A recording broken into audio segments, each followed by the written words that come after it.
Hello and welcome to the 2019 Texas Hotel and Lodging Association Converge on the Capitol. We're glad you're here with us today. We're going to be exploring a visit with our state elected officials, our state senator, and our state representative, and talk about the three top issues that are most important to us in this legislative Converge on the Capitol. Thank you for being here.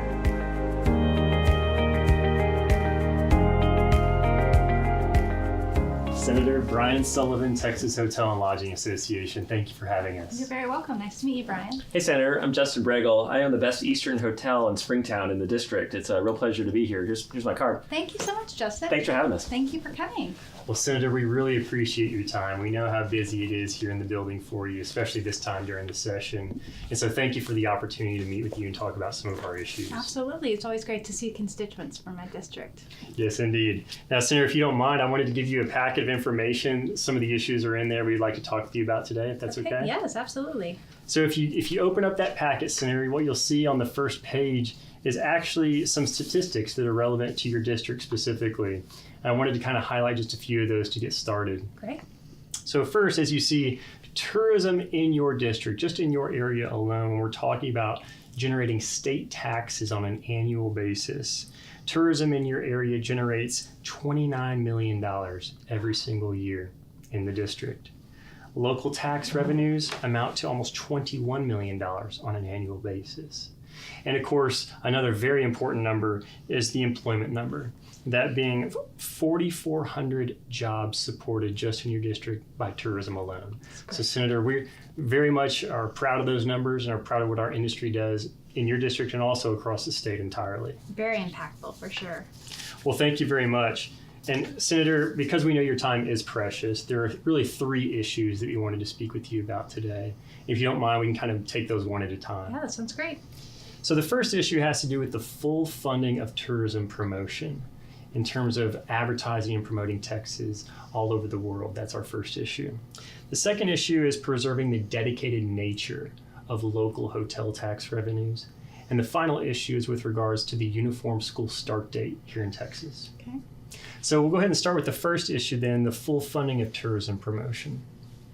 Senator, historically, every legislative cycle, every 2 years, when a state budget is passed, 1/12 of all of the state hotel occupancy tax dollars have been dedicated toward tourism promotion. Now, this is a program run out of the governor's office, and that 1/12 allocation goes to directly promote Texas across the country and around the world.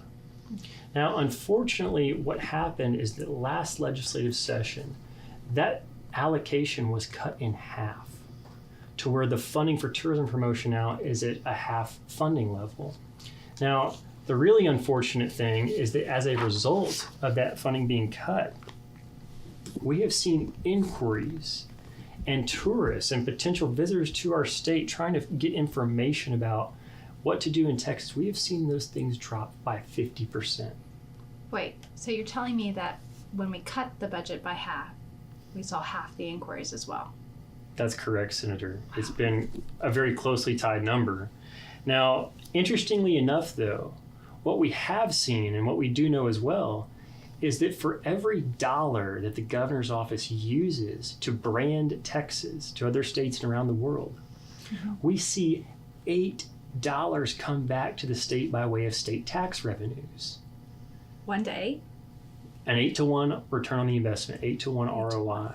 So that obviously is a tremendous economic impact. So the fact that we have some of these funds quite literally sitting on the sideline, if you will, is really a detriment to the rising tide that we can be for the economy in general. Yeah, we're capturing tax dollars from outside of the state of Texas with this program. Brian mentioned that this program is advertised towards people who live outside the state of Texas.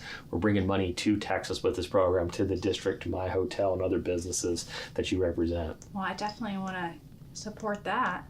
Well, thank you, Senator. We are going to need your strong support because we, of course, want to restore full funding for tourism promotion in this budget year so that when the budget is passed, it has that full line item allocation. So the second issue, Senator, we wanted to speak with you about is about preserving the dedicated nature of local hotel tax revenues. Now, as opposed to the state tax that we were talking about a second ago, now we're focusing on local tax revenues and local hotel tax revenues generated in our industry. Okay. Now, historically, state law has always required that the resulting local hotel tax revenues that come into local government accounts, that those funds are dedicated by state law. They are dedicated such that any expenditure of those funds must meet a two-part test. That being having a direct impact on tourism and the hotel industry, and also fitting into a certain list of categories of eligible expenditures under state law.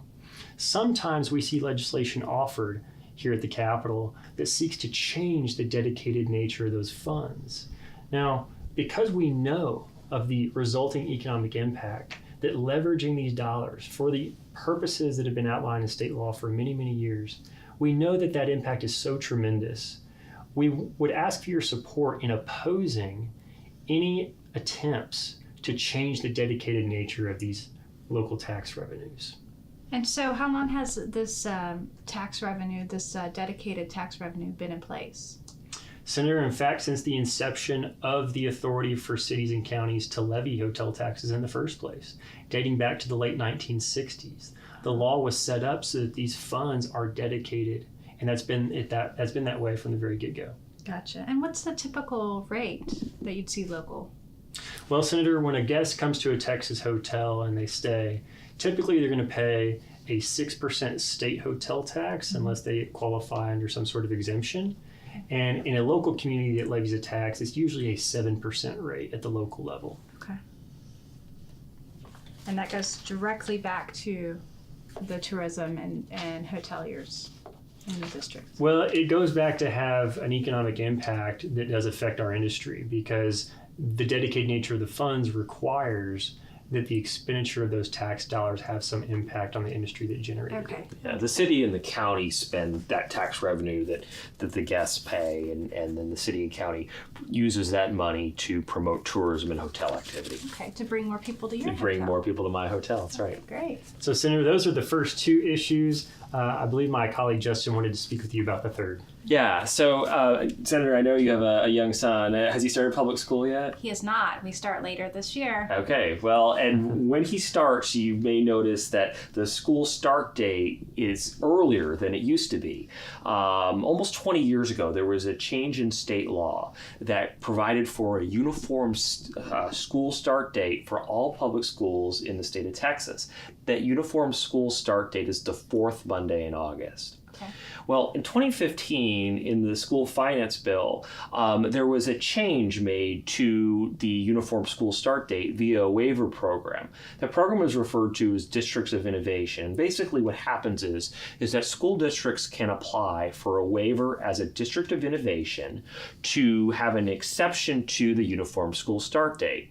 Well, since 2015, when that change was put into the law, well more than half of public schools have now applied for an exemption to the later school start date. So schools are once again starting earlier and earlier. The problem is this puts thousands of Texas jobs and millions of dollars in economic activity at risk.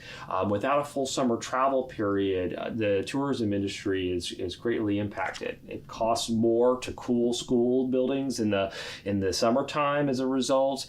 Teachers are unable to get advanced certification or have part-time summer jobs. It's really created a negative impact on the state of Texas. And so we're asking members of the delegation from Springtown to support a change to the law, to revert to the former uniform school start date. And we'd love to get you to sign on to that if you'd be willing to. You know, Senator, when school start date goes into effect, I know it at my hotel because family bookings immediately drop off. People no longer travel.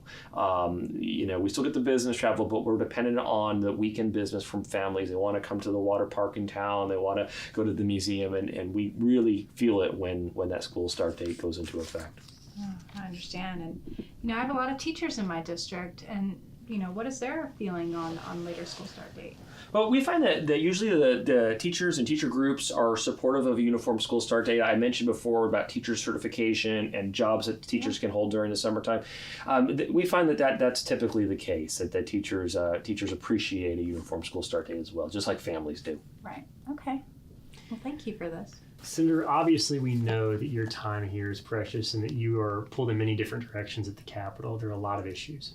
So we've kind of outlined our priorities, but we want to ask you directly, what can we do to be supportive of you and your work here on these concerns? Well, thank you very much. One thing you can do is help me stay apprised of the issues. And I've got Travis on my staff here that can speak to these particular issues and keep me updated. Feel free to give me a call anytime. And throughout the session, I'm available. Okay, thank you. We will absolutely make sure to get Travis's direct information so that we can work with him in coordination with your office. Thank you. Yeah, thanks.